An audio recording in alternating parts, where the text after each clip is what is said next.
ನೀನ್ ಅನ್ಕೊಂಡಿರೋ ತರ ಶಾರ್ಪ್ ಶೂಟ್ರು ಅಲ್ಲ, ನೀನ್ ಅನ್ಕೊಂಡಿರೋ ತರ ಕಾಲೇಜ್ ಸ್ಟೂಡೆಂಟು ಅಲ್ಲ, ನಾವು ಡೀಲ್ ಕೊಟ್ಟಿರೋ ಶೆಟ್ಟಿ ಹುಡುಗರು ಅಲ್ಲ. ನಮ್ ಜೊತೆನೆ ಇದ್ದು ಎಲ್ಲ ತಿಳ್ಕೊಂಡು ನಮಗೆ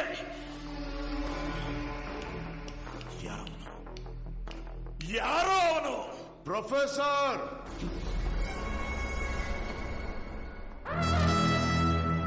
ಅವನು ಪ್ರೊಫೆಸರ್, ಆದರೆ ನೀವು 10th class fail, second PUC discontinued, influence ನಲ್ಲಿ ಸೀಟ್ ತಗೊಂಡು ದುಡ್ಡು ಕೊಟ್ಟು ಡಿಗ್ರಿ ಕೊಂಡ್ಕೊಂಡವನು. ನೀವುಗಳೇ ನಂಬಿಸಿ ಉಲ್ಟಾ ಹೊಡಿಬೇಕಾದ್ರೆ ಮಿಡಲ್ ಕ್ಲಾಸ್ ನಲ್ಲಿ ಹುಟ್ಟಿ ವಿದ್ಯಾಭ್ಯಾಸವನ್ನ ಭಯಭಕ್ತಿಯಿಂದ ನೋಡಿ, ಓದನ್ನೇ ತನ್ನ ಬ್ಯಾಕ್ಗ್ರೌಂಡ್ ಮಾಡಿಕೊಂಡು, ತನ್ನ ಮಾರ್ಕ್ಸ್ ಅನ್ನೇ ತನ್ನ ಐಡೆಂಟಿಟಿ ಆಗಿಸ್ಕೊಂಡು, ಫೇಲ್ ಆದ್ರೂ ಸಮಾಜನ ಎದುರಿಸಿಕೊಂಡು ಅವಮಾನನ ಒದ್ದು ತನ್ನ ಸ್ವಂತ ಕಾಲ ಮೇಲೆ ನಿಂತ್ಕೊಂಡ್ರು ಅವನಿಗೆ ನಂಬಿಸಿ ಉಲ್ಟಾ ಹೊಡೆಯೋದಕ್ಕಾಗಲ್ವಾ? ಜನಕ್ಕೆ ನೀನ್ 10th ಕ್ಲಾಸ್ ಫೇಲ್ ಅಂತ ಗೊತ್ತಿಲ್ಲ, ಮೆರಿಟ್ ನಲ್ಲಿ ಪಾಸ್ ಆಗ್ಬೇಕಾಗಿರೋ ಹುಡುಗರು ನೀನ್ ಫೇಲ್ ಮಾಡಿಸಿ ಅವರನ್ನು ಸಾಯಿಸ್ತಾ ಇರೋದು ಗೊತ್ತಿಲ್ಲ.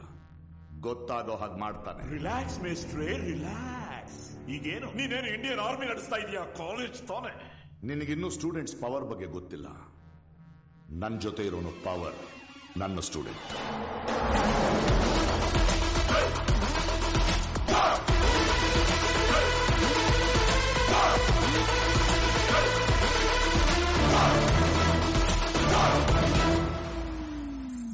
పులితో గొడవలొద్దన్నయ్యా, వేటాడేస్తుంది. తమ్ముడు, నేను పులి, నేను సింహం అని చెప్పుకోను.